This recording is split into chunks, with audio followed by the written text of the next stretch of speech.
আপুনি ৰাতিপুৱা যিডাল ব্ৰাছ ব্যৱহাৰ কৰিছিলে সেই ব্ৰাছডাল জেঠিয়ে মুখ দিছে নেকি আৰু আপুনিও সেইডাল ব্ৰাছে ব্যৱহাৰ কৰি আছে। নমস্কাৰ বন্ধুসকল, ছ'চিয়েল মিডিয়াত বৰ্তমান ভাইৰেল হৈ থকা এটি ভিডিঅ'ৰ ওপৰত এই ভিডিঅ'টো প্ৰস্তুত কৰিবলৈ লৈছোঁ আৰু আপোনালোকৰ সুবিধা হোৱাৰ কাৰণে মই এই ভিডিঅ'টো প্ৰস্তুত কৰিছোঁ। আৰু যিমান পাৰে ভিডিঅ'টো মই প্ৰথমেই কওঁ যে যিমান পাৰে ভিডিঅ'টো শ্বেয়াৰ কৰিব, লগতে আপুনি ছেভ কৰি ৰাখিব, আপোনাৰ কামত আহিব। গতিকে বলক ভিডিঅ'টো আমি ষ্টাৰ্ট কৰোঁ। আৰু যিটো ছ'চিয়েল মিডিয়াত ভাইৰেল হৈ আছে ভিডিঅ'টো মই এইখিনিত লগাই দিছোঁ। চাওক, ভিডিঅ'টোত এটা জেঠিয়ে ব্ৰাছ এডাল খাই আছে আৰু কিয় খাই আছে মই সেইটোও ক'ম, আৰু খোৱাৰ পিছত আমি যদি ব্যৱহাৰ কৰোঁ আমাৰ কি ক্ষতি হ'ব পাৰে বা আমি কেনেধৰণে সাৱধান হ'ব লাগে সেইটোৰ ওপৰত মই ভিডিঅ'টো প্ৰস্তুত কৰিছোঁ। যেতিয়া পুৱাৰ ভাগত ব্ৰাছ কৰে আৰু ব্ৰাছ কৰাৰ পিছত এটা নিৰ্দিষ্ট ঠাইত আপোনাৰ ব্ৰাছডাল ৰাখে আৰু সেই তাতেই গৈ জেঠিবিলাকে গৈ মুখ দি দিয়েগৈ আপোনাৰ ব্ৰাছডালত। আপোনালোকে হয়তো গমেই নাপায়, কিন্তু তাত মুখ দি দিয়েগৈ আৰু পিছদিনাখনি আপোনালোকে শুই উঠি চিধাই আকৌ সেইডাল ব্ৰাছকে মুখত লগাই দিয়ে। তাৰ ফলত আপোনালোকৰ শৰীৰৰ ক্ষতি হোৱাটো একেবাৰে স্বাভাৱিক কথা।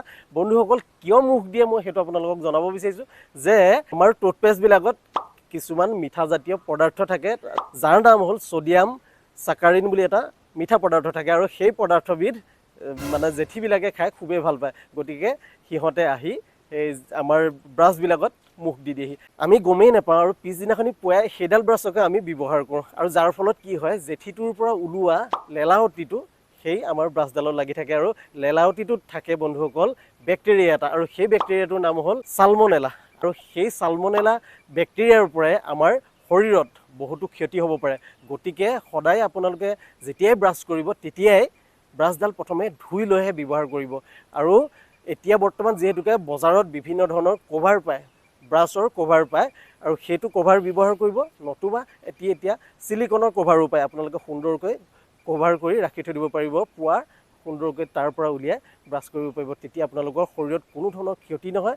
আৰু আপোনালোকে মোক এটা কথা জনাব যে আপোনালোকে ব্ৰাছ কৰি পেলাই সেই ব্ৰাছডাল ক'ত ৰাখে, এটি কমেণ্ট কৰি মোক একেবাৰে জনাবলৈ নাপাহৰিব।